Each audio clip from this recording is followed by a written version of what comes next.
el análisis que hicimos dentro del contexto de esta pandemia es ver dónde quedamos ubicados los higienistas por un lado y el trabajo por otro. Digo esto porque, para sorpresa de muchos, o no, después de que se haga un análisis, van a surgir una serie de interrogantes respecto a lo que deja la pandemia, que ya de por sí es una cuestión muy grave de todo punto de vista, salud, cuestiones económicas, cuestiones de aislamiento, después lo vamos a ir viendo en detalle, pero hay una instancia que, sobre todo por la rapidez con que se fue dando esto, quizás no se pudo analizar y que sin lugar a duda puede ser motivo, más de un caso de una situación muy particular. En ese sentido, lo que tratamos de hacer es determinar qué consecuencias tiene esto frente a la higiene y seguridad laboral.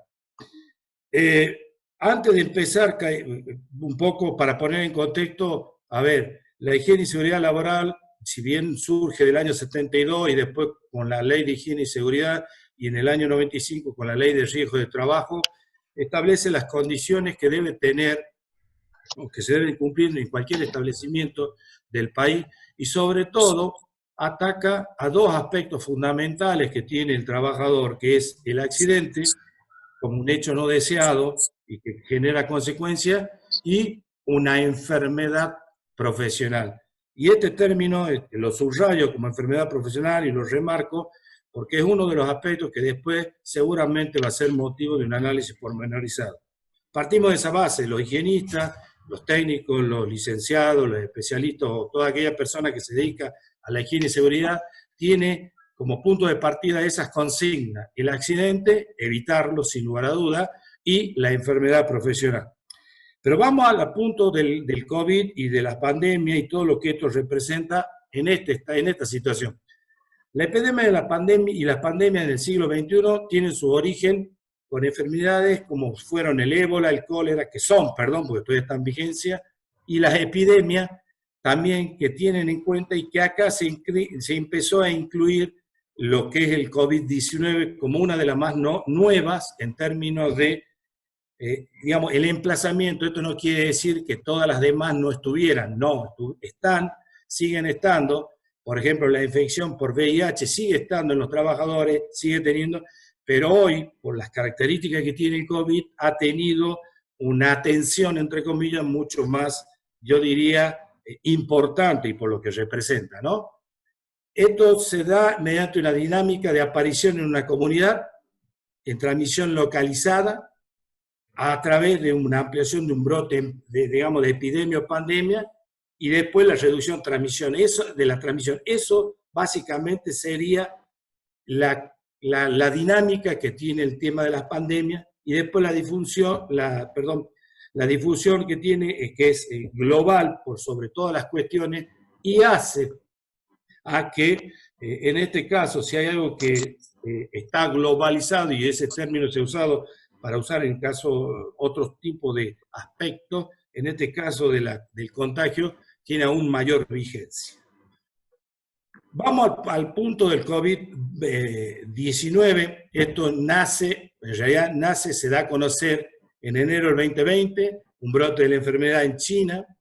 La Organización Mundial de la Salud, el 11 de marzo, lo declara como una pandemia, y el impacto en los trabajadores, lo primero que se produce y que uno va viendo y sobre todo va tratando de digerir en términos de las consecuencias que tiene, es el mayor desempleo y el subempleo, las peores condiciones de seguridad y salud en el trabajo y del trabajo en sí, el acceso reducido a la protección social y los efectos particularmente negativos en grupos más vulnerables y los resultados adversos. A ver, en este sentido, si ustedes ven los números, que de alguna manera en más de un caso nosotros ya un poco ya cansados de la situación, uno no los quiere ver, hay datos que son totalmente alarmantes respecto al desempleo, respecto al subempleo y sobre todo a lo que va a venir el día después en función de esta cuestión. O sea, hay una situación donde hay empresas que directamente lo que antes tenían como empleo, una fuerte, digamos, inserción en el mercado, hoy no es que no esté el empleo, sino no está la empresa. Con lo cual es más grave aún. Y sobre todo, que todo este periodo después de recomposición, que todavía no sabemos ni cuándo va a ser, va a llevar obviamente un tiempo más que largo para poder acomodarse. ¿Por qué el enfoque de la seguridad en el trabajo? A ver, nosotros los higienistas y básicamente lo que debemos velar es para identificar los trabajadores, la ocupación y el sector con mayor riesgo de contagio. Debemos, implementar la medida de control y prevención basada en la evaluación de riesgo. Un higienista tiene la obligación, no lo digo yo, lo dice la ley, de establecer un análisis de riesgo previo a cualquier tipo, digamos, de puesto de trabajo o actividad, y más aún con la situación de hoy. Ustedes sabrán que ante cualquier contrato con la ART, el listado general de riesgo es necesario a la hora de dar el alta de los trabajadores. Por lo tanto, esto de analizar el riesgo como tal es fundamental. Pero acá hay una instancia más, que es la colaboración con la Autoridad de Salud Pública para difundir la información sobre las medidas de prevención y protección para reducir la propagación de la enfermedad. A ver, en estos días nos tocó vivir que a los higienistas nos decíamos que hagamos los protocolos para el COVID. Primero, la autoridad sanitaria de cada una provincia, de cada una de las provincias, cada nacional o cada uno de los municipios, tienen los especialistas que de alguna manera establecen. Digo esto por dos motivos. Primero, porque si el especialista, el infectólogo, hoy no sabe qué medidas tiene que tomar, un higienista tampoco lo va a saber. Y segundo, esto va mutando, va cambiando, tiene otras características. Lo que hace 2 meses era una medida acertada, hoy lo puede ser. Por lo tanto, asumir que el higienista o alguien pueda generar alguna cuestión, digamos, de inserción en poder generar un protocolo me parece desacertado. He visto y he comprobado que la propia superintendencia, que es nuestro ente superior en riesgo de trabajo, las ART, que son organismos que lo establece claramente la ley de riesgo de trabajo, los gremios, ellos mismos han generado sus propios protocolos. Por eso es muy importante, digamos, munirse de la información que establecen, pero siempre de la base de aquellos profesionales o de aquellos médicos, infectólogos, obviamente, que han determinado cuáles son las medidas a tomar. El higienista debe hacer cumplir esas medidas, debe tener en cuenta quiénes son los personal de riesgo, debe establecer cuál es el puesto de riesgo que tiene y sobre todo, sobre la base de eso, hacer la información o difundir, como dice el punto puntualmente la información, para que los trabajadores y todo el contexto laboral lo sepa, lo entienda y lo cumpla. Derecho y responsabilidad en materia de higiene y seguridad. Esto que se agregó acá no quita lo otro, o sea, a ver, toda relación de dependencia, si hay alguno que obviamente que comparta el tema de la ley y sobre todo el análisis, sabe que cualquier contrato ahí habla de obligaciones, y más aún en materia de higiene y seguridad. O sea, la patronal tiene una obligación y el trabajador tiene otra. En acuerdos de parte siempre se da esta situación. Lo que acá se agrega es la situación puntual del COVID, o sea, independientemente de que el trabajador tenga una instancia de trabajo de altura, el hecho que tenga el COVID no le va a implicar que use barbijo y deje de usar el carnet. A ver si creo que esto es sumar a una instancia más del trabajo, sumar a una instancia más del riesgo, sumar a una instancia más de la prevención. Así debemos aceptarlo. En este caso, la función y la responsabilidad de los empleadores son de garantizar las medidas razonables factibles en el lugar de trabajo, las medidas que sean razonables para los agentes y las sustancias químicas y biológicas que puedan llegar a tener asociadas, suministrar cuando sea necesario la ropa y equipo de protección adecuada. Y acá el EPP está establecido por la ley, está determinado, hay un formulario para la entrega, etcétera, etcétera. Pero acá se agrega todo lo que sea inherente a este tipo de, digamos, flagelo que nos está tocando y que de alguna manera debemos incorporar a los elementos de protección todos aquellos que tengan en cuenta esta instancia de prevención. Prever cuando sea necesario frente a las situaciones de urgencia y de accidente y asegurar que los trabajadores y su representación son consultados y reciben la información adecuada en materia de seguridad y salud del trabajo. Hay un aspecto que siempre es importante. No hace falta tan solo entregar los elementos de protección personal, sino capacitar en el uso y en el cuidado de los mismos. Eso le vale para cualquier de las instancias. En todos los casos, siempre no hay que dar por obvio la cuestión. Decir, yo te doy un barbijo, un guante, te doy un delantal, es obvio, no. La interpretación de la obviedad respecto a eso, no. La ley dice que debemos capacitar en el uso, en el buen uso y en el adecuado uso de los elementos de protección. Ahora, los derechos y responsables de los trabajadores, acá habla de interrumpir el trabajo cuando se cree, por motivos razonables, que hay una instancia inminente que pueda causar un daño a la salud. Digo esto porque van a ver después, brevemente, en algunas instancias donde se ha establecido un protocolo y se rompe el protocolo, por ahí es importante tomar medidas adecuadas para que la situación ajena a los trabajadores, por ejemplo, en un súper, en un personal de limpieza, en un personal de sanidad, sea, digamos, detenido el protocolo para ver una revisión y poder volver y no ser un elemento más, digo, en el hecho de que pueda complicar mi situación.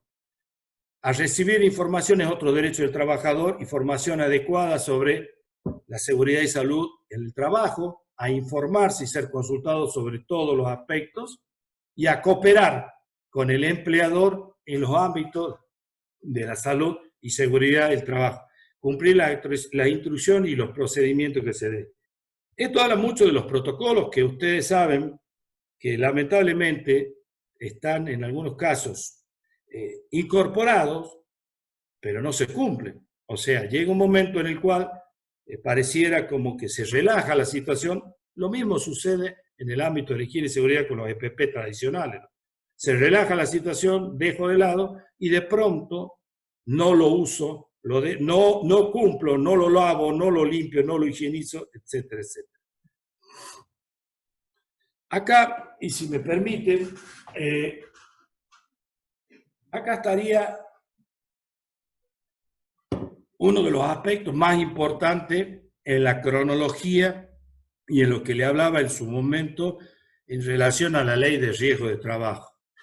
Acá se tomó en cuenta, por ejemplo, los decretos de necesidad y urgencia, el DNU del 297 del 2020, habla del primer aislamiento social preventivo y obligatorio.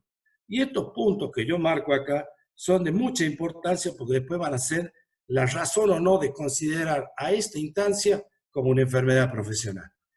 A partir de ahí, del decreto del DNU, bien digo 297, empezaron con el aislamiento preventivo social, empezaron a surgir renovaciones. Ustedes vieron que cada vencimiento que se propone, inclusive el día de mañana el señor presidente va a establecer justamente, porque se vence el domingo el último, qué consecuencias, qué tiene digamos, cómo el seguimiento del aislamiento social preventivo y obligatorio, de qué manera y qué medida y quiénes son las personas que pueden o no, digamos, estar exentas de este tipo de aislamiento.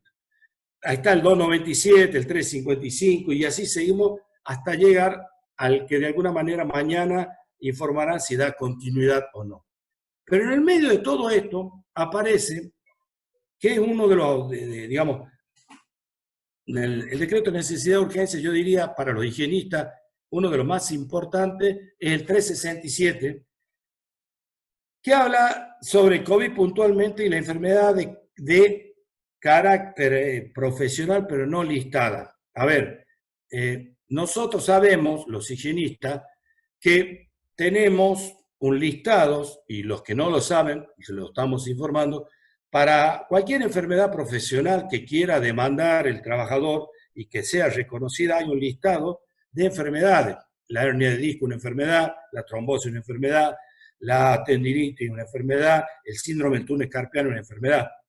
Ahora bien, acá claro dice, enfermedad de carácter profesional no listada. La ley también dice que no siempre vamos a atender aquellas enfermedades y le vamos a dar curso al tratamiento a aquellas enfermedades que estén listadas. No. Si demostráramos que hay una enfermedad por la cual el trabajador pierde calidad de vida y sobre todo pierde la salud y le queda una incapacidad transitoria, permanente o la muerte misma, obviamente hay que reconocerla. En términos de eso, acá ya se anticipa y el decreto 367 que habla de incorporar, independientemente que dice que no es listado, pero al COVID como una enfermedad. Después surgen otras, que es la resolución que da la superintendencia, SRT, Superintendencia de Riesgo de Trabajo, a donde da determinadas recomendaciones, determinadas medidas, inclusive ya da en algunos casos recomendaciones para actividades muy particulares que si bien no pueden estar dentro de digamos, del aislamiento porque son de necesidades, establece cómo deben hacerse o cómo debe manejarse digamos, las medidas en este caso. Yo tomé el 367 un poco, y como mi perfil no es de abogado, pero necesito interpretar el marco legal porque debemos asesorar en materia de eso, tomé lo que la Asociación de Abogados y Abogadas de Laboristas de la provincia de Buenos Aires hacen respecto al comentario puntual de este decreto. Y puntualmente acá hacen un detalle que me permito analizarlo, sobre todo para que empecemos a ver lo que yo en un principio le planteé como el día después de los higienistas. O sea, hay hoy un orden de prioridad que no sé, digamos, que la pandemia se contenga, si Dios quiere que salga una vacuna y olvidemos de estas situaciones. Pero hay otro contexto, es qué pasará hoy, viendo el último informe, tenemos recuperado 14.778 personas. Bien. Ellos le dieron el alta. ¿En qué condiciones estarán? ¿En qué condiciones vuelven? ¿En qué condiciones quedarán? Un poco eso se va a dirimir a partir de ahora. El día 13 del 2020, de abril, perdón, mediante el decreto, se estableció que el COVID-19 se considerará presuntivamente una enfermedad de carácter profesional, no listada. Respecto a los trabajadores exceptuado del aislamiento, sujeto a ciertas condiciones y plazos establecidos en diferentes digamos, respecto a trabajadores de la salud quedan exentos, porque eso es una cuestión obvia. A ver, acá lo deja claramente establecido, no listada y se considera una enfermedad de carácter profesional. Primero, ya hay un reconocimiento de la enfermedad como tal. Segundo, el artículo 1, para los trabajadores que realicen la actividad declarada esencial en general, esta presunción operará mientras se encuentre en vigencia la medida que ordene el aislamiento social preventivo y obligatorio. Volvemos a la primera resolución donde en el primer decreto de necesidad y urgencia se establece a partir de cuándo empieza a correr el aislamiento. O sea, es el tiempo por el cual después, como verán, las comisiones médicas de la superintendencia van a entrar a indagar en virtud de que si sobre ese periodo de trabajo donde él tenía un trabajador, tenía una actividad que no estaba dentro de las que tenía que tener un aislamiento, estaba trabajando y ocurrió un contagio que le generó determinadas instancias, va a entrar dentro del reconocimiento como una enfermedad profesional. Conforme al artículo 2, al tomar conocimiento de la denuncia de infortunio laboral, acompañada de correspondiente diagnóstico emitido por la entidad sanitaria, la aseguradora de riesgo de trabajo no podrá rechazar la cobertura de esta contingencia y deberá brindar en forma inmediata las prestaciones previstas por la 24.557, que es la ley de riesgo de trabajo. Paso en limpio, esto es plata, pero hay una instancia aún más que producto de esto se da y que seguramente hay que establecerlo. Hay dos aspectos, ART, autoseguro. porque en el medio, la mayoría, no sé el perfil de las personas que están, pero dirán, no, pero yo estoy trabajando en el Estado, estoy trabajando en el municipio, estoy trabajando en otro lado, y no tengo ART. Ajá, debiera tener autoseguro, claro que sí. Y en el otro caso, la privada sí tengo ART, por lo tanto, acá, cuando habla de ART, y no nos olvidemos que lo que establece la ley es que todo trabajo en la República Argentina, público y privado, debe tener cobertura. Todo trabajador, público y privado, con o sin fines de lucro. Los caminos son privados, en términos no tan solo privados, porque el Estado también puede contratar, puede tener a través del ART o a través del autoseguro. Lo que haga mención acá por a través del ART no implica que del otro lado no se va a aplicar. ¿Cómo? Y la verdad que eso sería una instancia ya de abogado, pero es de acuerdo a esta interpretación, se debe aplicar.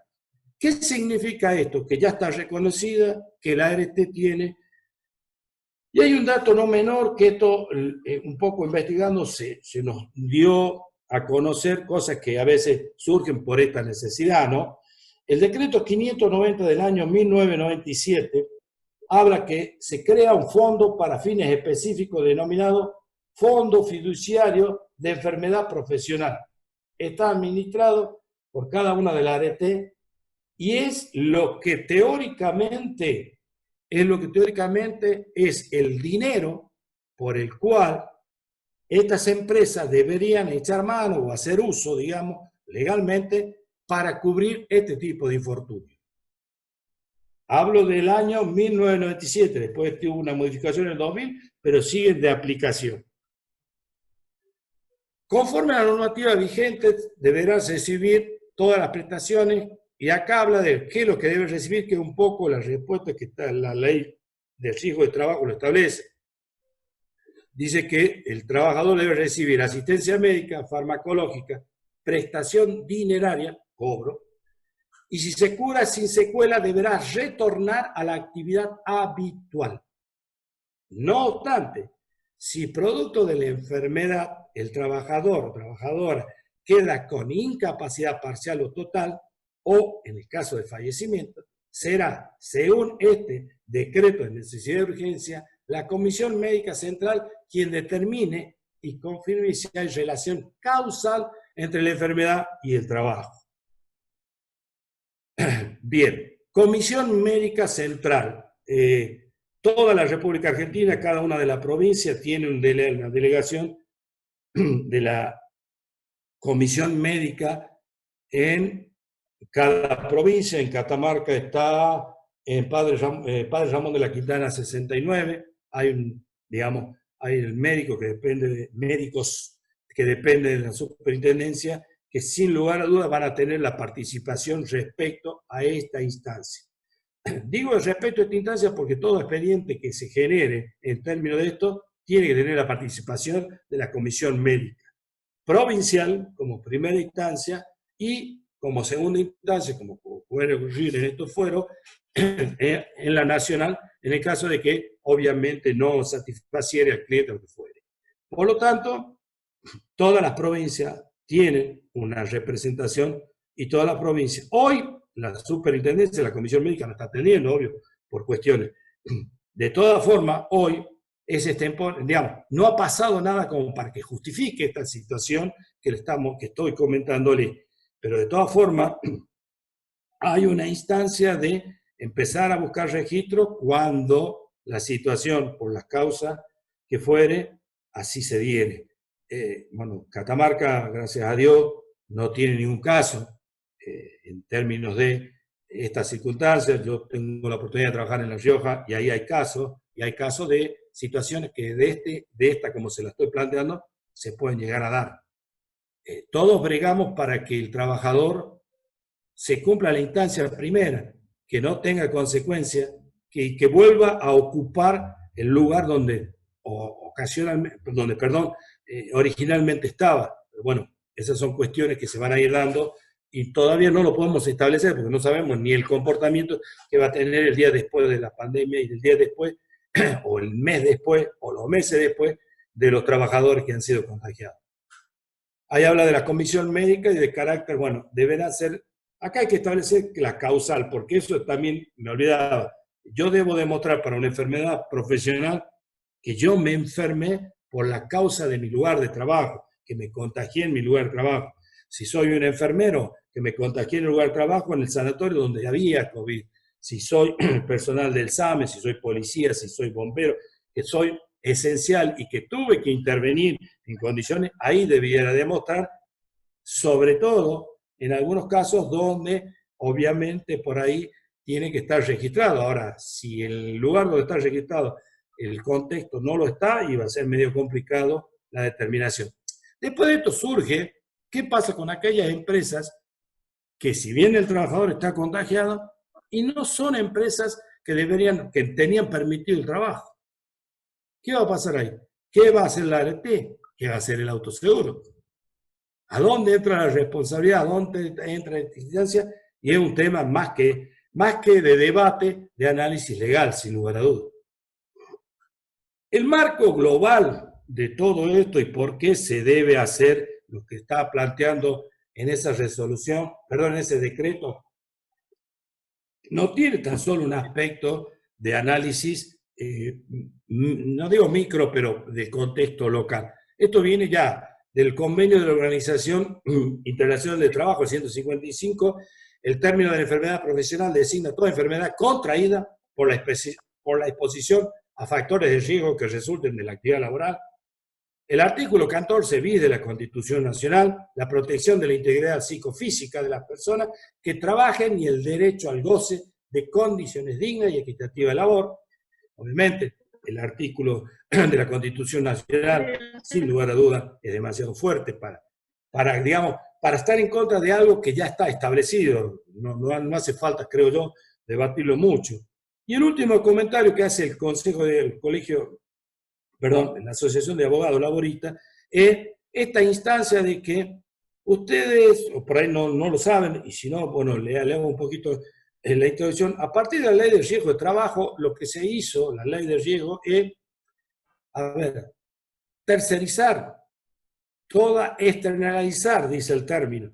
Pero ¿qué hace? Se tercerizó lo que es la seguridad de los trabajadores, el riesgo. ¿Quién cubre? Es un seguro que tiene el trabajador, que obviamente sale de un porcentaje de una alícuota y va depositado, que es a la ART, pero la ART acá es claramente una instancia que son empresas que son gestoras de ese tipo de dinero.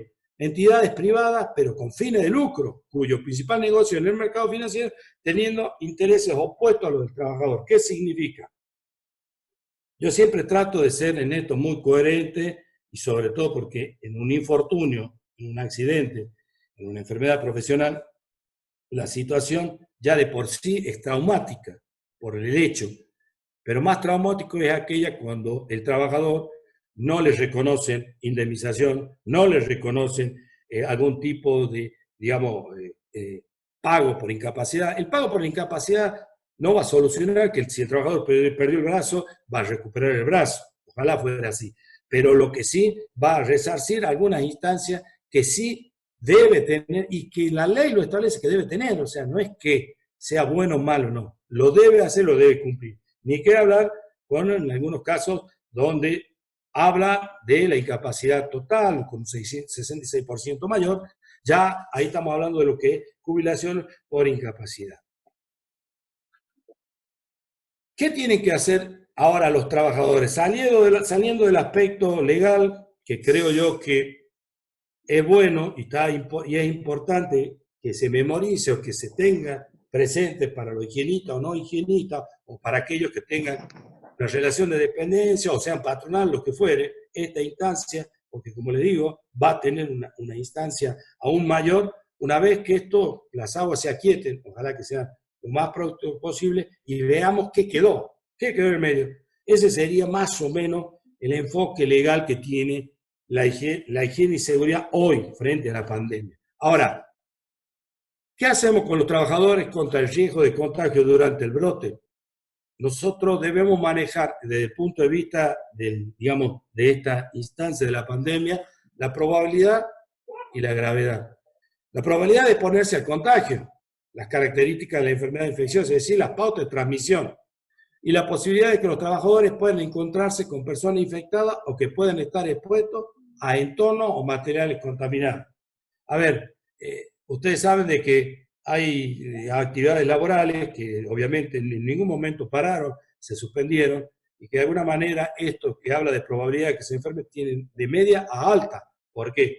Porque el contagio se puede dar porque hay una relación muy directa en tanto y en cuanto no se tomen las medidas, yo diría un poco más extremas, para evitar ese tipo de contagio. Y la gravedad, sin lugar a dudas, los resultados, y teniendo en cuenta los factores que afectan a cada persona, está de más, y eso lo establecen inclusive desde el gremio y algunas instancias de carácter de salud pública, el tema de aquellas personas que sean vulnerables en términos de la edad o de algún tipo de condición de salud, de alguna manera tienen que tener una suerte de aislamiento mucho más profundo en términos de que las consecuencias y la vulnerabilidad con que ellos están, digamos, expuestos puede ser de grave a muy grave. Los riesgos de contagio, yo hago un resumen, todo el mundo creo que lo está viendo, lo tiene, pero el higienista debe avanzar sobre eso, debe prever, debe hacer el análisis de riesgo y debe tener, digamos, con los compañeros de trabajo, todos estos contagios que están enumerados ahí, son los que ustedes saben que se deben dar, y vuelvo a caer en algo. Toda actividad y toda entidad debería tener un análisis de riesgo respecto a esta situación. El análisis de riesgo siempre apunta a esto, a pasar en limpio, a ver, y sobre todo aquello que uno debe ver es que medir la consecuencia y sobre todo evaluándolo de antes, la gravedad, sobre todo el tiempo de exposición y el grado, sin lugar a dudas, de medidas que hay que tomar. Porque no termina con dar a hacer un diagnóstico, sino qué medidas se toman a partir de esto, ¿no? En los trabajadores de respuesta a emergencia, por ejemplo, para evitar el contagio, los trabajadores o sea, de la salud, básicamente, las fuerzas policiales también contribuyen, en algunos casos los bomberos, bueno, todas las fuerzas de seguridad están expuestos. Y cuando digo que están expuestos, de alguna manera, directa o indirectamente lo están. Entonces, lo que hay que hacer son los controles, como dice ahí, controles ambientales y de ingeniería, reducir la propagación, las medidas administrativas, o sea, hay que proceder a prevenir los comportamientos de riesgo, o sea, evitarlo, tratar de ver, tratar de establecer cuáles van a ser las mejores medidas, y el EPP apropiado. Vuelvo a lo mismo, el EPP es sumar al que ya originalmente tenía el trabajador, el EPP específico de las características. En el EPP específico, sin lugar a duda, hablamos de la posibilidad de un contagio biológico, por lo tanto, sin lugar a duda, las medidas de lo que es protección de manos, boca y sobre todo previendo los ingresos y la transmisión, hay que apuntarlo y básicamente, aplicarlo de manera, digamos, como punto de partida. Ahora, esto, ustedes miran, sí, esto tiene un costo adicional, tiene una norma de conducta, porque no tan solo me sirve que la patronal me lo entregue si el trabajador no lo usa, hay un cierto control, un cierto compromiso, que todos lo tienen que asumir. No pasa simplemente por establecer en una filmina qué medida voy a tomar si después, obviamente, me relajo y el guante no es el guante que uso, o no lo uso, o no me lo dieron, etcétera, etcétera.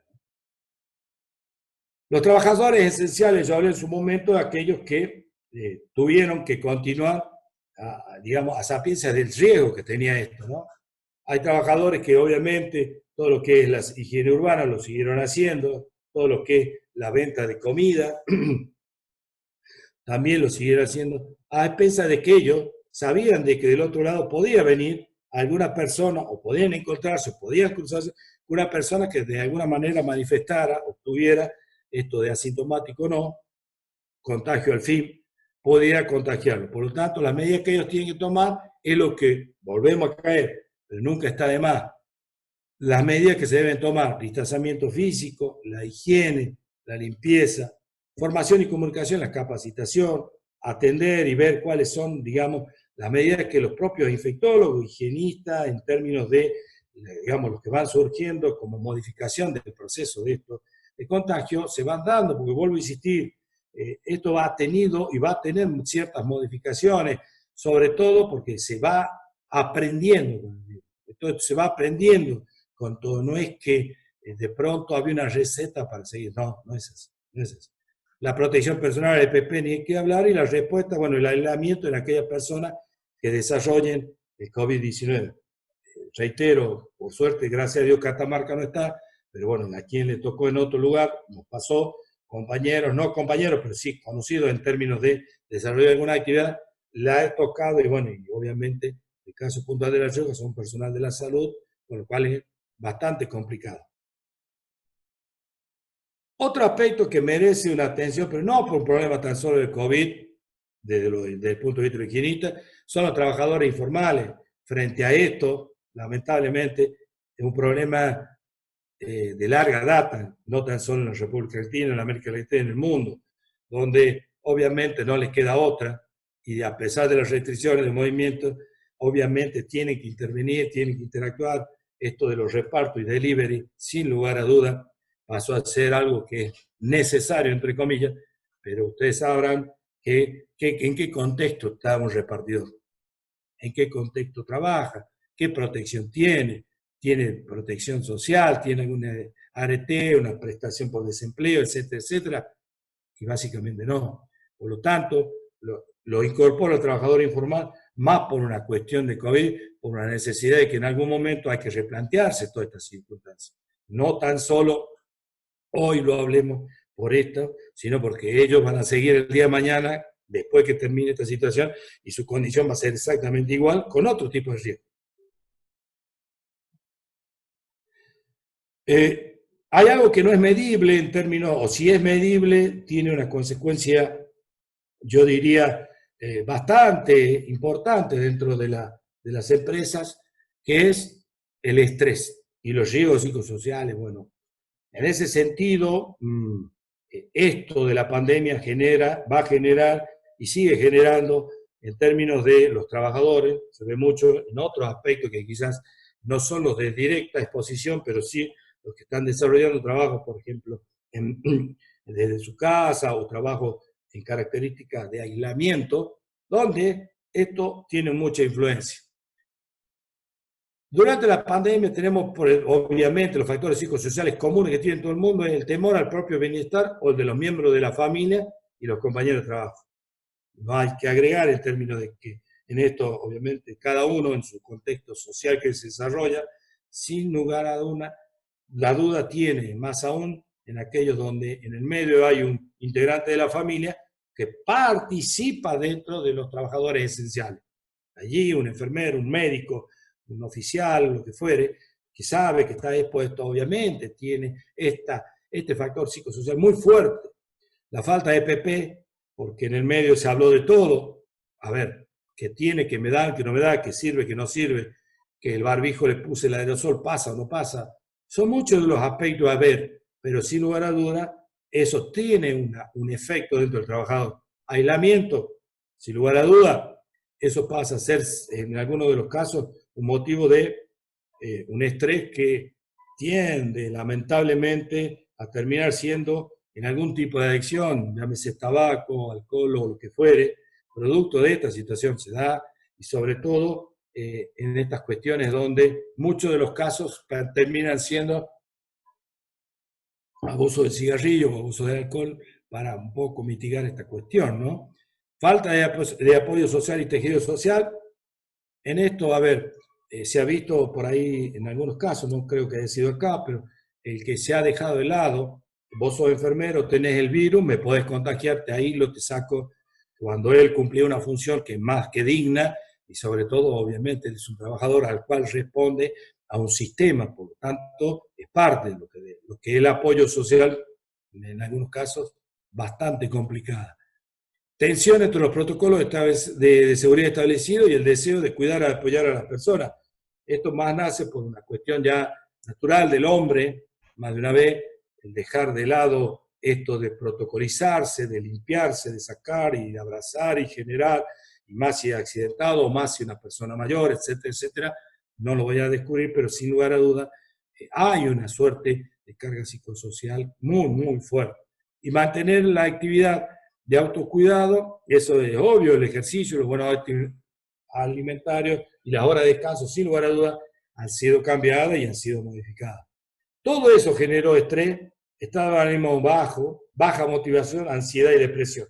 Efectivamente, son efectos, perdón, graves para la salud. A ver, el estrés cuando se traduce en algún tipo de patología, llámese ataque de pánico, alguna adicción, algún tipo de estimulante, y no estoy hablando de otras cosas que no sea, por ejemplo, un ansiolítico algo, o algo para dormir o todo, y se torna en una situación todavía aún mayor donde ya me hago dependiente de eso, sin lugar a duda las consecuencias no es la deseada. Hay casos especiales, sin lugar a duda, pero voy al general que esto, si me cambia a mí el hábito, sin lugar a duda, estoy en una situación complicada. La inseguridad laboral es algo que lamentable en términos de lo que genera los trabajadores. La inseguridad, una gran proporción de trabajadores empresarios, inclusive por cuenta propia, quedaron sin trabajo, aquellos que han tenido una actividad dentro del restaurante, dentro de algún servicio, de algunos espectáculos, boliches, lo que fuere. En el fondo son todos trabajadores, en el fondo son todos aquellos que han sostenido una forma de vida que hoy no la pueden mantener. Hay esta imagen un poco traída de lo que pasa en Buenos Aires, una situación muy particular, que todo hace pensar que se va a repetir a partir de el informe de mañana, es que la economía de estos tipos de emprendimientos, si seriamente dañada, se va a ver completamente, digamos, afectada y con las consecuencias más que obvias, el cierre, ¿no? Es obviamente pensar que trae un estrés, una ansiedad y obviamente medidas que no se van a cumplir, hay un resentimiento y todo detrás de todo esto que para muchos obviamente va a tener no está calculado, pero va a tener un efecto gastronómico más que importante y sobre todo de largo reactivación, o sea, no es que termina esta situación y a la semana vamos de nuevo, no, va a generar otra instancia que por lo demás obviamente va a ser más que complicada. En los servicios esenciales, los factores psicosociales comunes, el primero que está marcado, el temor a infectarse en el trabajo y luego transmitir la enfermedad a la familia, me parece uno de los más importantes y más representativos. Vez pasada en televisión se analizó aquellos casos de enfermeros que se aislaron voluntariamente en virtud de que no querían llegar a la casa porque obviamente su familia podían contagiarse. Eso, aparte de ser una actitud bastante noble de la persona, habla de que en el medio hay una suerte de, digamos, de resentimiento, de consecuencias que al trabajador le va a generar, que el alto esfuerzo que está generando, el alto esfuerzo sobre todo para aquellos a donde ponen en riesgo su familia, su propia familia, lo cual obviamente es una circunstancia más que importante. Entonces, en estos casos y en esto puede tener, y sin lugar a duda, algún como repercusión negativa en la salud y en el bienestar mental. Uno escucha a los especialistas, digamos, neurólogos, y habla de que esto en algún momento va a canalizar el trabajador. En ese sentido, toda esta tensión, ese estrés, seguramente lo puede canalizar. Y las formas son increíbles de las posibilidades que se dan. Bueno, en ese sentido, seguramente, post pandemia, habrá que replantearse en aquellos casos algún tipo de tratamiento, pensando en que, bueno, sin lugar a dudas las consecuencias van a tener. Trabajo a domicilio lo vivimos todos, los que somos docentes, los que no, los que de alguna manera hemos asumido el compromiso, y habla de que tenemos un aislamiento, las horas de trabajo son excesivas, superan sin lugar a dudas las horas propias de trabajo en un lugar. Hay una línea que se desdibuja, que es la de trabajo y la de la vida familiar, porque son cosas totalmente diferentes, que son cosas que no deberían tener un nexo directo, sino que habría que establecerlo de manera indirecta, pero no se da, no hay una separación, obviamente se cargan múltiples responsabilidades que se mezclan, la del trabajo con la de la situación doméstica, los niños, las tareas y todo lo que representan. Hay un tema de frustración y bueno, muchos apuntan que esto genera una violencia doméstica. De todas formas, uno viendo los comentarios y viendo la situación en la gran mayoría de los docentes, ha marcado que la mayoría trabaja más tiempo, o le dedica más tiempo a esta instancia que lo que le dedicaba en su momento del dictado de clase.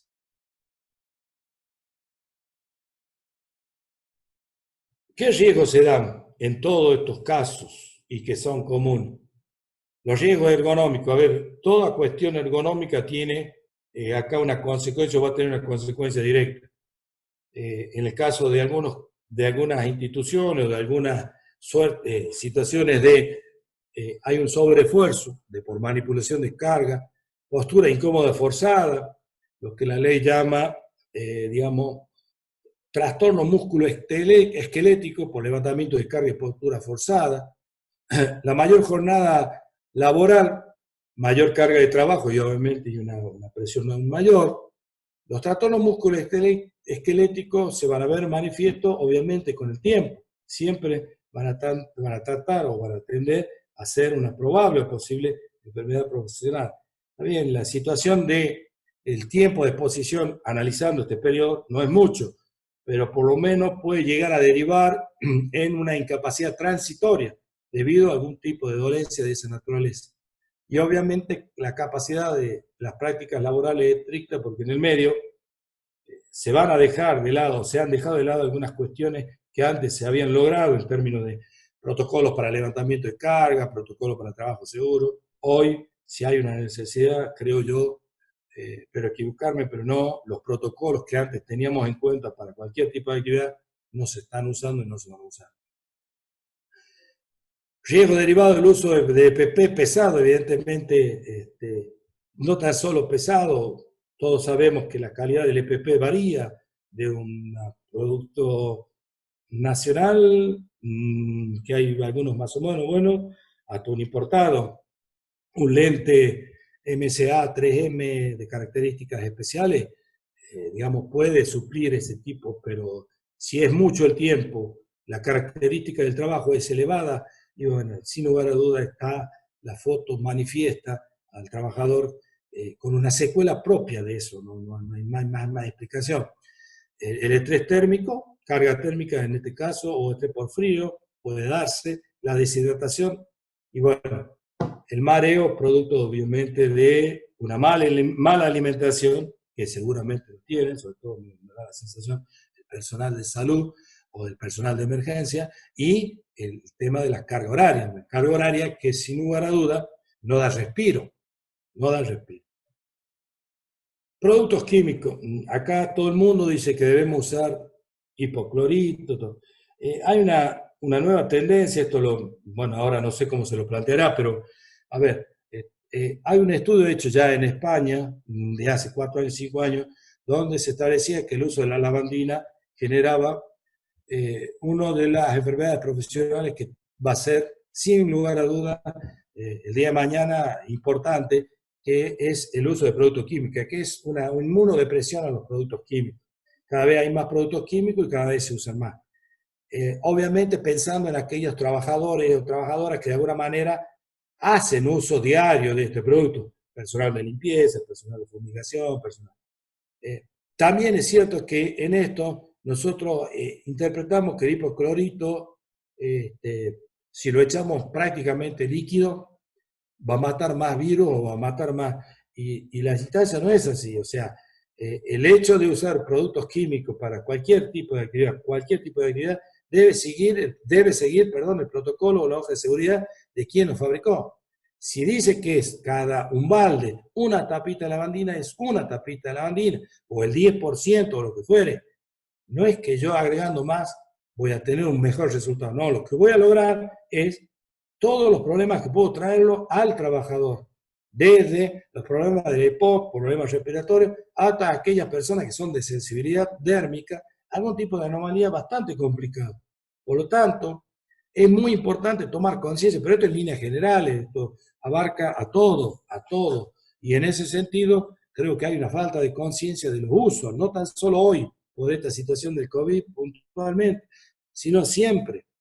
Hay que tener mucho cuidado con esos productos, porque de alguna manera hay que respetar quién lo produce, que determina cuáles son las proporciones óptimas para el uso y para que cumplan el fin para el cual ha sido determinado, para el cual ha sido, digamos, hecho, creado, y no simplemente porque yo voy a sentir que voy a tener un lugar inocuo porque siento olor a la lavandina. No, no hay olor a lavandina que reemplace la inocuidad. La inocuidad va a estar en base después, en todo caso, de un análisis que se haga respecto a la situación. Pero no por la percepción del olor voy a determinar si es más o menos inocuo. No, no. Son cosas que hay que tener en cuenta, pero no por este caso puntual, pero hace mención, porque hoy en día obviamente se disparó la venta de todas estas cuestiones y el uso irracional, o por ahí, por desconocimiento, ha generado estas circunstancias. ¿Qué debemos hacer? ¿Qué esfuerzos debemos tener? Y un poco para ir cerrando todo esto. Promover las condiciones de trabajo seguras y decentes que incluyen el suministro de equipos de protección personal. Es un punto, es la barrera necesaria para combatir este tipo de, digamos, del COVID-19. La atención médica de los trabajadores y aquellos que participen en actividades de rescate.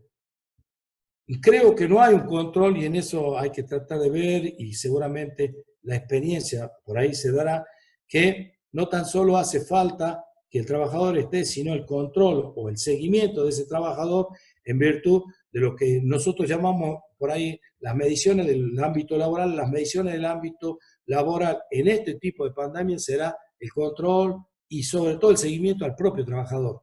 Supongo que estas son medidas que la salud a partir de ahora le empezará a incorporar. No es competencia de la higiene y seguridad, pero sí he visto que, digamos, de alguna manera se minimiza ese hecho, porque de alguna forma, bueno, hay una necesidad, sí, pero más importante es cuidar al trabajador de la salud en esos términos.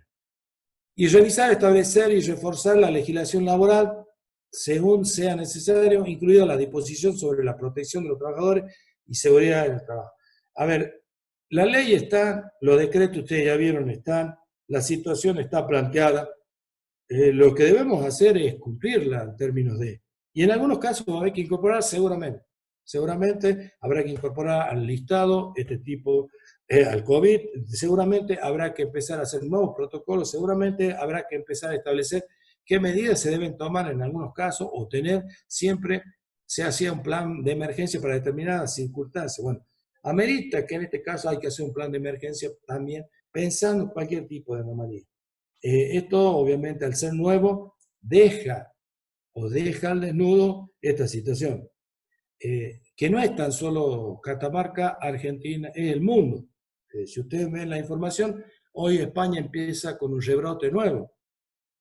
Australia, o sea, son países donde uno, ¿qué considera? Se terminó el problema, ya está, seguramente están atacando la solución. Me parece que no es tan sencillo, que va a merecer una atención mucho mayor y sobre todo un seguimiento mucho mayor. Nosotros tenemos que tener, sobre todo, los higienistas, y esto para terminar, un diálogo sobre la seguridad y higiene laboral, más en estos tiempos. Si bien antes creo que la higiene y seguridad ha crecido y va creciendo, creo que acá hay que incorporar esto de participar. El higienista debe ser partícipe en todos los estamentos. En este sentido, creo que tenemos que empezar con los empleadores y su organización y con los trabajadores también su organización. Cooperar con el gobierno, con medidas políticas que propicien la capacidad de recuperar y la sostenibilidad de la empresa. Consejos proporcionados por la autoridad nacional y local. Comunicar la información importante a los trabajadores. Elaborar un plan de continuidad de las operaciones. Identificar y mitigar los riesgos en el lugar de trabajo que deriven del brote. Y promover la higiene en el lugar de trabajo. Esto también tiene mucho que ver en la conducta, la educación y cómo nos manejamos no tan solo en el ámbito ya laboral. También, sin lugar a dudas, puede ser un punto de partida en el ámbito educativo, en el ámbito de empezar a formarnos con esto, con la enseñanza. Creo que más de uno ha cambiado determinados hábitos, que en el fondo son muy buenos, pero que no era, digamos, la medida no es que tengamos que tener un COVID para determinar en los hábitos de aseo y de higiene. Y los trabajadores y la organización participar en la toma de decisiones de la respuesta política. Acá los trabajadores, y en esto me hago cargo, los gremios deben participar. Los gremios deben ser partícipes dentro de las decisiones que se tomen. En este sentido, todos deben participar. En el caso de la epidemia, puntualmente, pero en el caso de la higiene y seguridad también el gremio debe participar en buscarle la alternativa ergonómica al trabajador, buscarle la alternativa de las enfermedades profesionales, buscar la alternativa de minimización de los riesgos de accidentes, etcétera, etcétera. Y seguir estrictamente las prácticas de higiene y seguridad del trabajo y adoptar un comportamiento responsable es nada menos que cumplir lo que la ley de la República Argentina establece. Desde el año 1972, ley de higiene y seguridad laboral. En el año 95, ley de riesgo de trabajo. Son leyes con todos sus decretos y todas sus modificaciones que han ido evolucionando, y han tenido o tienen una participación y tienen una amplia aplicación en el medio, sobre todo para determinar esto, de que minimizar, como es el espíritu que tiene esa ley, los accidentes y las enfermedades profesionales. Ningún trabajador debe perder calidad de vida en el ámbito laboral. Como va el trabajador debe volver, no tiene que tener en el medio ningún tipo ni de accidente ni de una probable enfermedad profesional. El trabajador debe tener el tratamiento y el resguardo que la ley lo dice.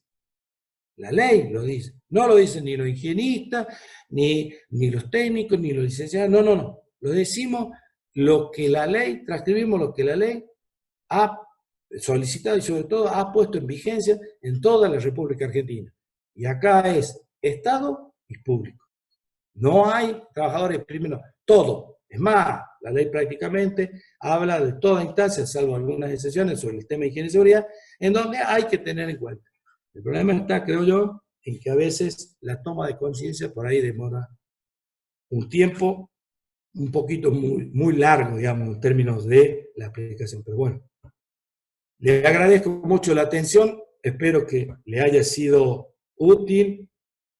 Yo también estoy aprendiendo con todo esto, hay que estar atentos a todo lo que nos involucre a nosotros, sobre todo para formar y para informar en realidad a quien nos toque, empresario, a quien nos toque trabajar, trabajador, para que aquellos derechos que se han sido establecidos no sean vulnerados por ninguno. Muchísimas gracias. A partir de este momento pueden activar sus micrófonos si desean hacer alguna pregunta.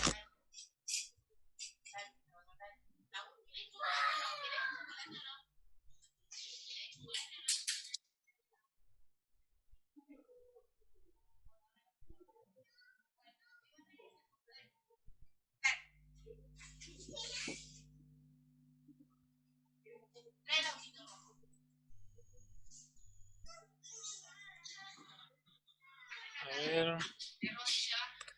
También pueden escribir su pregunta por el chat.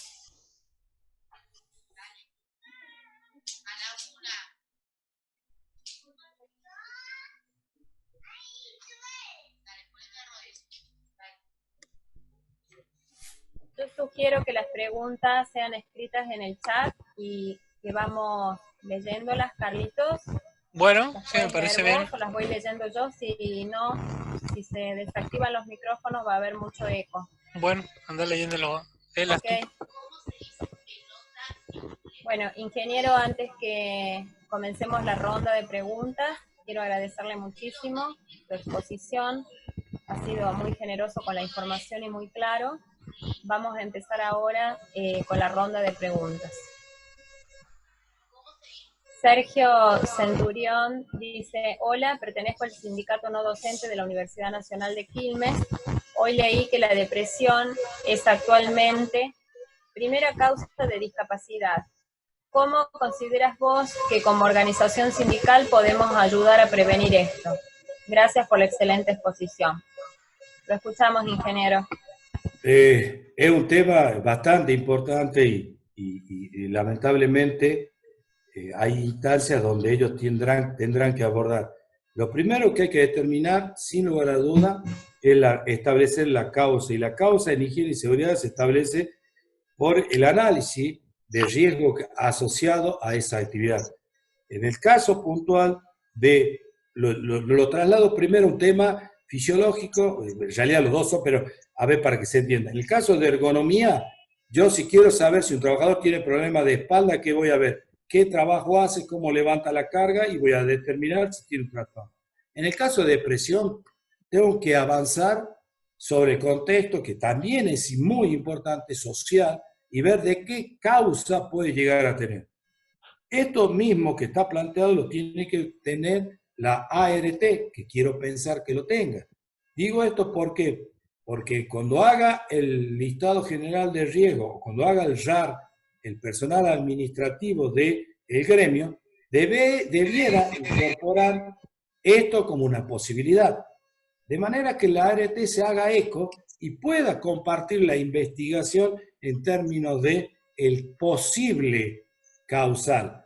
El posible causal de la depresión tiene muchas aristas, no quiero entrar en una cuestión médica, pero una es el MUBI, la presión, el exceso de trabajo, la discriminación, el tema de sentirse postergado. Eso ha demostrado que tiene una consecuencia directa. Pero ¿cómo demuestro yo? Porque acá para que sea una enfermedad profesional tengo que demostrar la causal. Yo debiera ir y apuntar a la ART en primera medida, acompañarla, y después con un especialista determinar si es que la actividad ha sido o es motivo de la depresión del trabajador. Bueno, muy clara su respuesta, ingeniero. Aquí Franco Sorrosa dice: todo un profesional, muy buena charla. Camila quiere saber si quedará grabada esta conferencia. Ainara Romero, si se puede compartir la presentación de diapositivas. Sí, Camila, y sí, Ainara. Luego vamos a coordinar y les vamos a avisar cómo queda grabado en YouTube. Vamos a pasar el link. También Débora Tirado: soy estudiante de la carrera, pero no estoy viendo el cumplimiento en los municipios del interior de Catamarca. Pregunta si hay inspecciones. Tengo entendido que el Estado, Dirección de Inspección Laboral, la DIL, que depende de la Secretaría de Trabajo, no está desarrollando la actividad. Aquí hay que establecer claramente. En todas las provincias hay una delegación que se encarga de la higiene y seguridad laboral en el trabajo. Dirección de Inspección Laboral en la provincia de Catamarca, está en el CAPE, y ellos son los encargados, o sea, tienen el poder de policía de verificar. El trabajador tiene también el derecho de ir y hacer una denuncia, que inclusive puede ser, obviamente, una denuncia demostrable. No puedo ir a denunciar porque el encargado no me cae simpático. No, no. Yo tengo que ir y demostrar causales que hagan, que determine que la Dirección de Inspección Laboral vaya y revise los dos aspectos, básicamente: el convenio colectivo de trabajo y la ley de cumplimiento de higiene y seguridad. Hoy tengo entendido, no tendría que corroborar si es que esa repartición está trabajando, pero no quita, como vuelvo a decir, que las denuncias se canalicen por la inspección laboral. Bien, clarísimo. Joel Madrid Serrapa pregunta: buenas noches, soy ingeniero en minas. Trabajo en la dirección de minería. Muy buena presentación. Para el caso del transporte, ya sea para minería o para industrias, ¿ya tienen algún protocolo operando? A ver, le voy a contar. Yo también hago algunas actividades privadas dentro de la minería, y lo que se está viendo, establecer con la dirección de minería o con las empresas mineras, porque el caso mío, la empresa es la que ya me fija el protocolo. Está establecido un protocolo para transporte. De toda forma, el protocolo es una cuestión indispensable para el traslado, para la declaración. O sea, yo para poder subir debo hacer todo un protocolo de entrega acá ante la repartición de minería para poder acceder a una mina.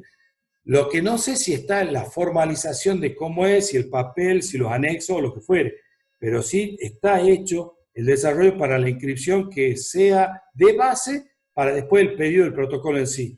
Yo personalmente trabajo con protocolos ya establecidos por Superintendencia de Riesgo de Trabajo. Ustedes entran a la página, ahí lo pueden bajar. El convenio de la UOCRA, pude ver el protocolo de IMAT, lo pude ver por el Colegio de Ingenieros, está muy bien hecho. también se puede adherir. Acá la autoría de un protocolo, digamos que no pasa por decirlo, no, pasa por tener algo coherente y aplicable. Porque si no, entramos en este juego, yo hice el protocolo, pero no lo puedo aplicar, no sirve. Tenemos que buscar cosas coherentes a nuestro contexto también. Cuáles son los kilómetros, qué distancia vamos a recorrer, cómo vamos a hacerlo. Eso es importante, tener la coherencia y sobre todo la grandeza en términos de decir, no lo hice yo, lo hizo un colega y está muy bien hecho. Y sobre la base yo lo adhiero porque me parece perfecto.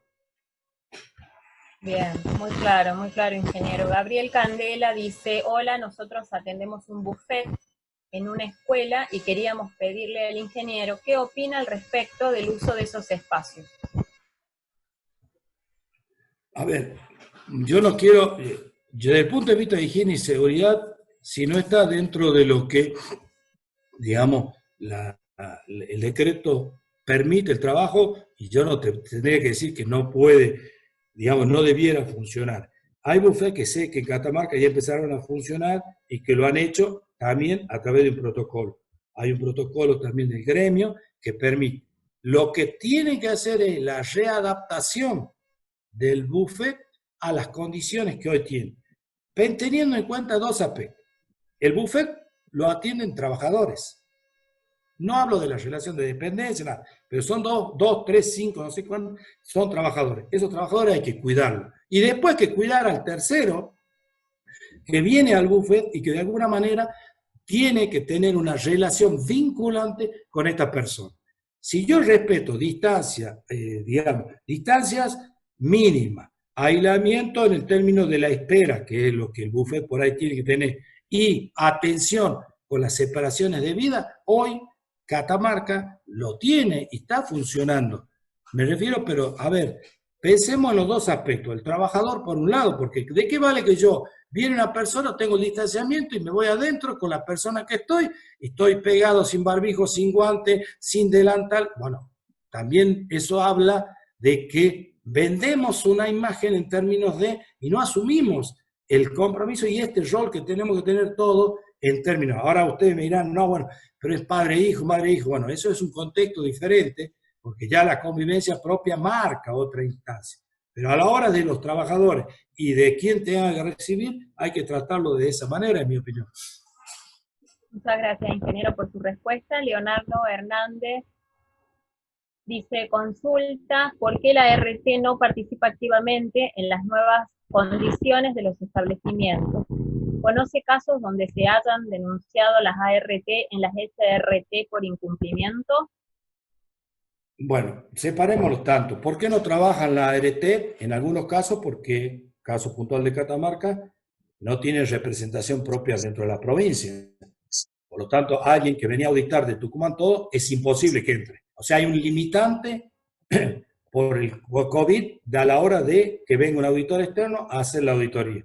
Si bien hay empresas acá dentro de Catamarca que tienen, digamos, operadores propios nuestros de Catamarca, son los menos, por lo tanto, por ahí podría ser. Yo hoy no puedo hacer la evaluación de lo que la participación de la ART en el contexto que hablé del decreto, esto de declararlo como enfermedad profesional. Yo he visto y soy testigo de que más de una vez la ART, ante un incumplimiento, por ejemplo, de un trabajador que tuvo un problema muy, muy grave en una mano a punto de perderla, la superintendencia, a través de la comisión médica, le obligó a la ART a dar cumplimiento y hoy el trabajador está como si no hubiese tenido nada. Como si no hubiese tenido nada. He sido testigo, también mi actividad hace que yo tenga seguimiento en determinados casos, porque obviamente más de uno ha atendido. Pero, a ver, el problema está en que hay que tener continuidad. Nadie tiene la continuidad y sobre todo la paciencia en términos de respetar los tiempos administrativos. Si yo no respeto los tiempos administrativos y pretendo que yo me lastime, me golpee y al otro me... No, acá hay que tener siempre esa instancia que a veces por razón o sin razón no se dan, y bueno, y ahí genera esto de la no respuesta por parte de la ART. Yo tengo casos que he visto que sí, y tengo casos que he visto que no. Pero los que he visto que sí, no han sido cuestiones menores. Bien, muy clara su respuesta. La profesora Paula Roncoroni dice, buenas noches, soy docente, Y más que una pregunta, quiero reflexionar sobre mi preocupación ante el inminente regreso a clases y en el contexto de la educación pública. ¿Será respetado el abastecimiento de los insumos vitales y necesarios para nuestra permanencia en los establecimientos? ¿Se tendrá la contundencia para frenar en caso de no cumplirse las condiciones de calidad laboral? Yo deseo eso. Yo soy padre, tengo hijos en edad escolar, soy docente, más, y mi primer deseo es decir que esto se tiene que cumplir por una cuestión de responsabilidad, si se quiere, cívica, social, la que usted quiera. Ojalá fuere así. Creo que habría que establecer, y en esto la participación de todos, de verificar que en la medida que no se dé el cumplimiento, no se sigan dando las cuestiones, porque esto entró una vez y después es muy difícil, ustedes vieron que en otras circunstancias es muy difícil, sobre todo donde la vulnerabilidad de determinados sectores es muy grande. Por lo tanto, yo voy a bregar porque esto se dé. Espero que así sea. Y si no se da, bueno, será motivo para por ahí hacer algún tipo de presentación en virtud de que... Pero hay un fuerte compromiso de todos acá, ¿no? No es que yo voy a ir, no, yo tengo que ver en qué condiciones está, qué distanciamiento tiene, cuál es la separación que tiene, cómo se va a manejar. Hasta ahora dijeron una serie de cuestiones que lo dice yo quiero algo oficial, yo quiero algo que diga del ministerio qué se va a hacer y a partir de ahí vemos. Lo demás es un comentario periodístico que puede tener o no una cierta intención, pero cuando veamos lo oficial, que debería salir mediante tipo resolutivo, con lo cual tiene el carácter que corresponde, lo analizaremos. Bien, muy bien. Acá Joel Madrid Serrapa dice muy claro, muchas gracias. Gabriel Candela dice, no estamos trabajando, la pregunta es para el retorno. Igualmente quedó respondida, muchas gracias, somos de Mar del Plata. Bueno, no sé si hay alguna otra pregunta, si alguien más quiere preguntar algo por el chat o directamente habilitar su micrófono y preguntarle al ingeniero Regalado. Está abierto su consulta. Hola, ingeniero. ¿Qué tal? ¿Cómo le va? En primer lugar, te quería felicitar por la charla. Cuando hablaban recién de la vuelta a clase, nosotros tuvimos una experiencia. Vos sabés que estoy en la cordillera trabajando y los protocolos de seguridad han sido muy básicos y nos hicieron volver, si bien 10 días a la escuela, no hubo protocolos, los comunes, la higiene de manos, el uso del barbijo, nada más para la escuela. Y yo creo que cada institución educativa tendría que plantear un protocolo institucional contextualizado, porque no es lo mismo lo que puede suceder en la ciudad de San Fernando con lo que puede suceder en algún pueblo del interior. Eso con respecto a la vuelta a la escuela. Por otro lado, te quería preguntar, en las enfermedades no listadas, donde entra el COVID, pero del COVID seguro se van a desprender otras enfermedades, no necesariamente COVID-19, sino otras enfermedades que podrán entrar en ese listado, en esas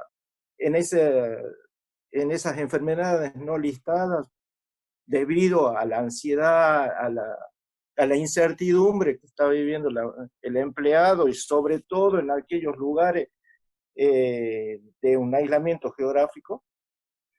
Mira, Rafael, el primer tema de la escuela considero de que, bueno, vos tuviste la experiencia porque fuiste el iniciador de un contexto donde en Antofagasta la situación se dio por terminada, pero hubo participación y si no se cumplió o si fue muy livianito, como decís, manifestá vos, me preocupa aún más porque también comparto plenamente lo que hablaba vos del contexto de cada una de las escuelas, porque son totalmente diferentes, hasta los propios recursos son totalmente diferentes, por lo tanto hay que analizarlo y en eso me parece muy buena la acotación.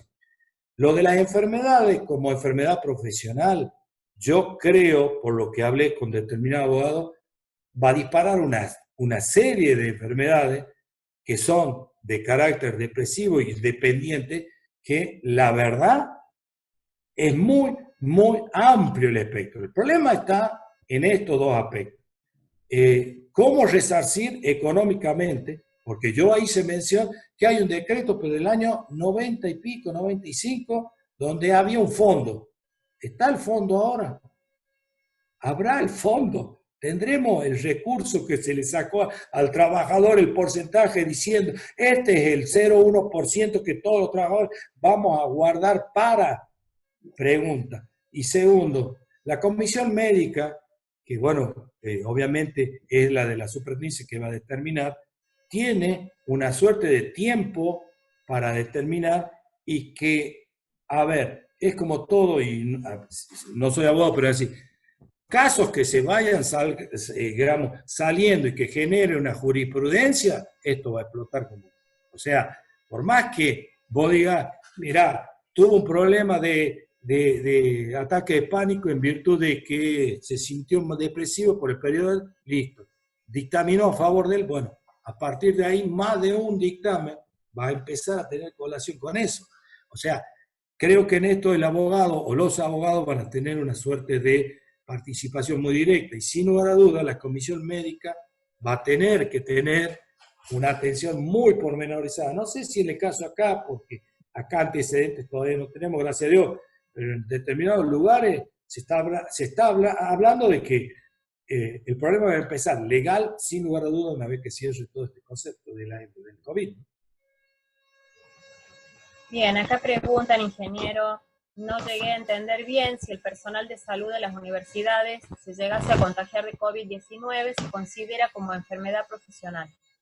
Si es que el personal de salud de la universidad es considerado que, digamos, estaba exceptuado de la cuarentena, sí, en tanto y en cuanto hubiese empezado a trabajar en el periodo que se dio de alta la cuarentena. O sea, hay que ir a los decretos, por eso yo me tomé, y hay más, la verdad que si no iba a saturar decretos. ¿Desde cuándo empezó? O sea, yo tengo que establecer de que el día 30 de abril me contagié en términos de, ¿qué concepto? Bueno, ¿está dentro de lo que el decreto dice que estaba exceptuado? Sí. ¿Estoy dentro de las posibilidades? Sí. En base a eso voy a tener en cuenta esta situación. Muy claro. Bueno, no sé si alguien más quiere hacer alguna consulta, una pregunta. Hola, bueno, acá pregunta, ¿me escuchan?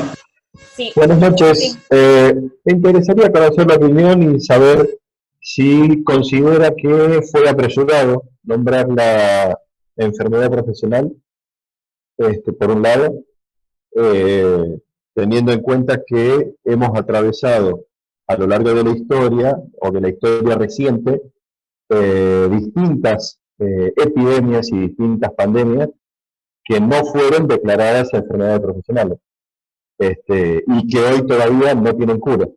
Entonces, por ahí podría interpretarse que nombrarla como una enfermedad profesional fue apresurado por parte de las autoridades. Mire, hay dos criterios que inclusive le vuelvo a decir. Yo cuando tomé esto para hacer la reflexión, tomé una asociación de abogados laboristas de Buenos Aires y ellos consideran que no, es más, consideran que tendría que haber sido más amplia, en virtud de que hay un fondo para reparar esa cuestión. Y hay otros que, como usted dice, no han medido todavía las consecuencias y sin embargo ya la han declarado, porque en términos legales las consecuencias se van a empezar a medir 2 meses después de haber terminado con el decreto de aislamiento y a partir de ahí van a empezar a medirse. Mi criterio es que el efecto que genera dentro de la actividad de aquellas empresas que tienen, digamos, trabajo necesario, indispensable, podría tomarse solamente esa. Pero considero que está bien que se la haya tomado como eso. No pongo en duda lo que usted establece, que hay otras enfermedades que podrían haberse incorporado y que hasta el día de hoy no están. Pero bueno, en este sentido me parece que el grado de exposición, sobre todo el personal de salud, es muy alto y la respuesta de aquellos, membrana o EPP que correspondería tener independientemente de eso no se darán, por lo tanto es mucha la probabilidad de que el trabajador se contagie. Por lo tanto, me parece bien una cobertura de ese tipo.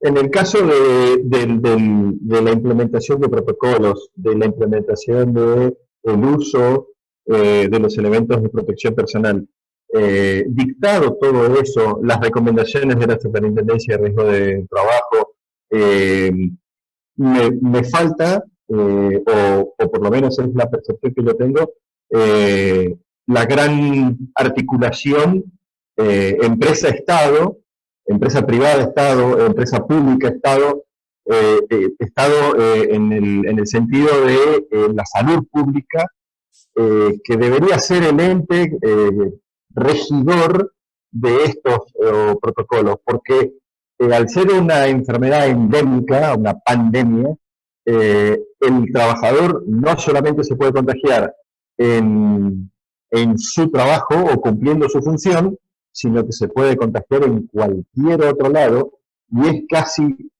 imposible determinar el punto de contagio. Hoy veo puntos de empresas que tienen empleados contagiados, en donde el empleador se toma mucho tiempo en determinar el punto de contagio para ver si fue adentro, si fue afuera, si se respeta o si no se respeta el protocolo. Entonces, me parecería que si hubiera un ente regidor que determine los protocolos, esto sería mucho más fácil, y siempre vamos a terminar cayendo en se contagió afuera o se contagió adentro. Claro. Disculpe, caballero, ¿de dónde es usted? ¿Perdón? Estoy acá en Catamarca.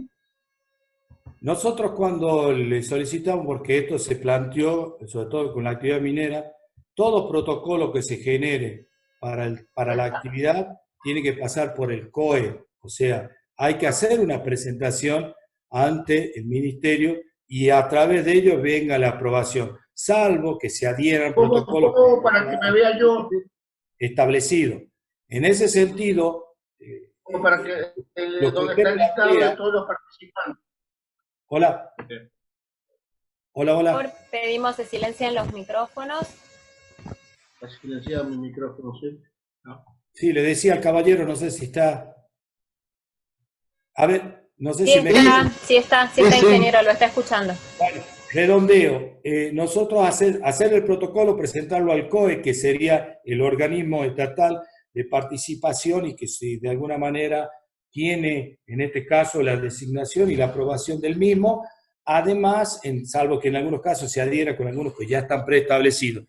El mismo COE establece qué características tiene que tener y qué grado de cumplimiento, al punto tal de que se está debatiendo, en el caso puntual de la minería, por ejemplo, que se tenga que hacer previo al ingreso un hisopado, que lo va a hacer el ministerio en términos de el contralor y los tiempos de cuarentena, que es una instancia más que delicada, pero sí se está dando participación al COE para esa aprobación. Hay una pregunta, ingeniero regalado, de Gonzalo Vergara. Buenas noches para todos, muy buena presentación. Mi inquietud es desde la perspectiva de la bioseguridad laboral. ¿Cuáles serían las normas ISO más adecuadas para articular con una gestión reactiva, prospectiva y por ende la correctiva, a fin de dejar de tener, a mi parecer, un enfoque emergencista? Muchas gracias. Bueno, el enfoque emergencista es lamentable, pues, no por el comentario, sino porque surgió a través de no haber previsto y que de pronto nos encontremos con esta situación. Cualquier norma, a ver, yo estimo de que la norma de higiene y seguridad, la 45.001, o volvamos atrás, la 18.001, OSHA, puede dar un parámetro de cumplimiento. El problema está en que, de acuerdo al contexto donde estemos, a ver, no le puedo pedir yo a un bar de 4 empleados que me certifique algo. Sí le puedo pedir yo a una minera, sí le puedo pedir a una industria, a una industria que genere energía, de acuerdo a la escala. Las escalas medias que manejamos nosotros, no certificamos o no hay certificación. Ojalá pudiéramos o sea, no quiere decir que una pequeña empresa no pueda certificar. Puede, pero en el contexto donde estamos no se va a dar. Yo siempre sostengo de que será por el perfil mío higienista. Yo me inclinaría por las normas que hagan a la higiene y seguridad certificación, ya sea la OSHA 18.000, que ahora ha sido reemplazada por la 45.001, pero que todavía no está implementada, como un punto de partida. Sin lugar a duda, después habrá quien incorporando algunas situaciones, como ILDES, o sea, ser previsor en términos de está perfecto, pero eso hay que tratarlo y planificarlo desde otro ámbito, ¿no? Es más amplio, me parece. Bueno, Víctor Morales opina, en organismos públicos, cada provincia debe aprobar los protocolos de retorno. Y Sergio Centurión dice, gracias por la anterior respuesta, ahora le quería preguntar si los comités mixtos de seguridad e higiene son una solución posible para el trabajo en conjunto de los trabajadores con los empleadores, más allá del COVID-19. Es la solución. El comité mixto ojalá pudiera ser aplicado, porque ahí es donde se debatiría todo y actúan todos los actores. Es la mesa en donde podrías discutir todos estos aspectos.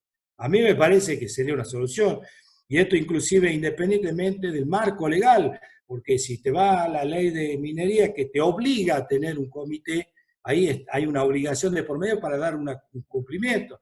Pero si te va a la industria de la construcción, el 911, por ahí no necesariamente tenés, lo cual eso de no necesariamente no implica que se pueda dar. Ojalá que se pueda dar en todos los términos, sobre todo pensando en el beneficio de todos, patronal, empleado, sobre todo este último, el empleado, que en más de un sector está bastante siendo castigado, ¿no?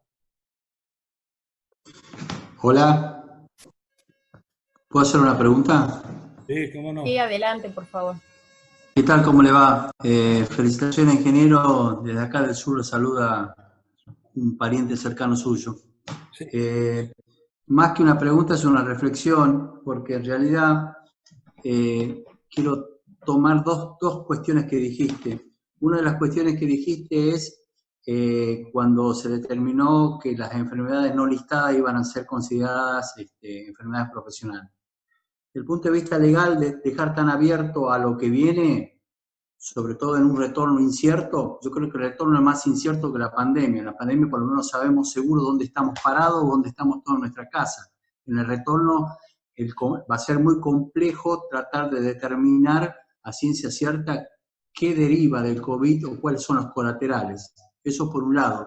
Y por otro lado, no sé si en otras provincias pasó, lo único que hicimos nosotros acá es desnudar una realidad de salud poblacional que es bastante crítica y que a veces no la teníamos muy presente, sobre todo en nuestras entidades que son educativas, que creemos que no tenemos accidentes o que las personas son muy sanas. Y estamos lejos de eso. Entre los exceptuados, entre el personal en riesgo, entre los que no van a poder retornar por un montón de motivos, por tener hijos menores, por un montón de dispensas. La verdad que va a ser muy complejo el retorno, porque esto ha desnudado una realidad médica sanitaria bastante complicada y que no manejamos a ciencia cierta. Y el otro tema, es una opinión que te pregunto, es si vos considerás que en estos 90 días las RT han tenido una participación tan activa, porque acá no ha sido así. Y si el ahorro, entre comillas, que les ha producido que nos quedemos en casa y la falta de accidentes de trabajo, por lo menos en lo que yo conozco, va a ser potenciado en algún otro aspecto o va a ser utilizado para alguna otra cosa. Mirá, Juan, el término es así. Yo lo de la ART tengo un concepto, sobre todo por donde me muevo y el escenario, creo que no participaron. En el medio, es como vos planteás, hay una inmovilidad. Sí se dignaron en algunos casos a mandar ellos sus propios protocolos, con lo cual, ¿qué te dijeron? Acá tiene que cumplir este protocolo y hacerlo. Ahora, el protocolo que te envían no marca el contexto donde vos estás trabajando. Sobre todo pensar San Fernando del Valle de Catamarca o pensar Antofagasta de la Sierra de Catamarca, donde recién habló un colega, un amigo ahí, un directivo, donde la temperatura y las condiciones climáticas marcan toda una situación. Independientemente de que no tengamos, y gracias a Dios, y vuelvo, no me voy a cansar de repetir, el COVID acá en la provincia.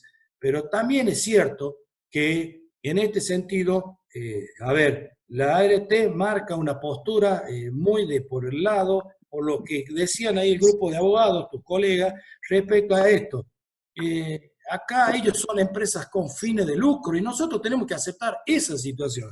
No podemos creer, y si es así, el demandante tendrá que ser el trabajador, tendrá que ser el Estado a través de la superintendencia, tendrá que ser... Nosotros no pensemos y no nos hagamos la idea de que en el medio va a venir y nos va a querer cuidar. No. Acá es claro el concepto. Son empresas con fines de lucro que le dan un determinado monto para que manejen nuestra seguridad de salud. Y si no entendemos ese concepto, y por ahí, viste, estamos incurriendo en aquella pretensión de decir, no, así ya va. No. En esto hay que, sobre todo, ser partícipe, y en el medio hay que, digamos, adaptarse a la situación, ¿no?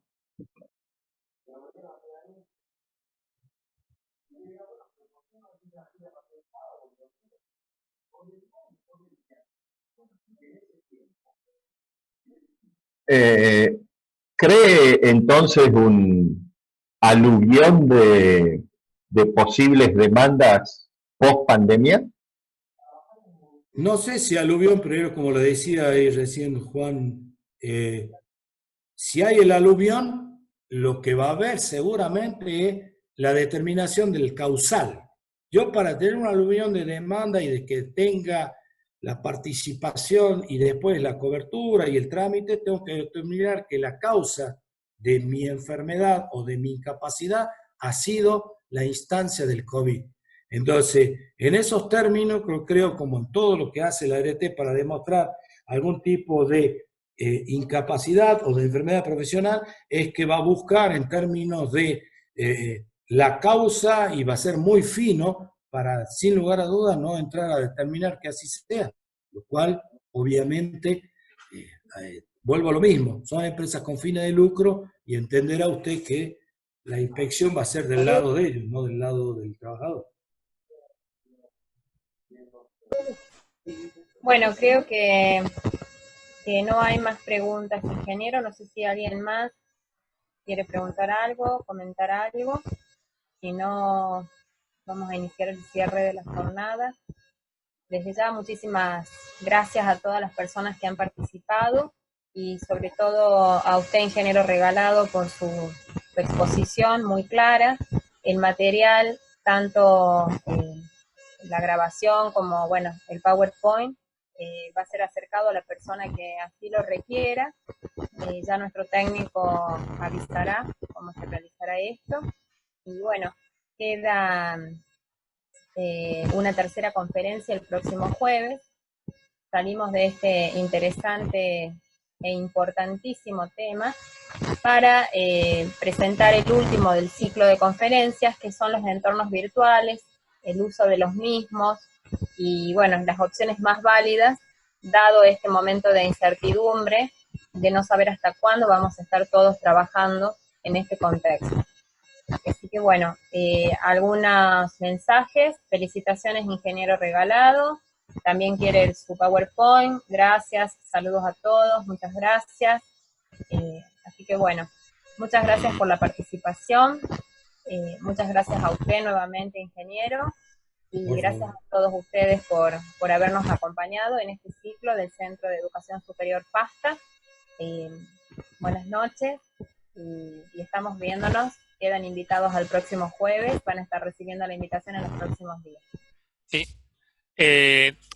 Tanto la presentación como la grabación de la reunión se les va a enviar por mail, al mismo mail que usaron para inscribirse en este webinar, y también se les va a adjuntar la invitación al próximo webinar que se va a realizar el día 2, jueves 2.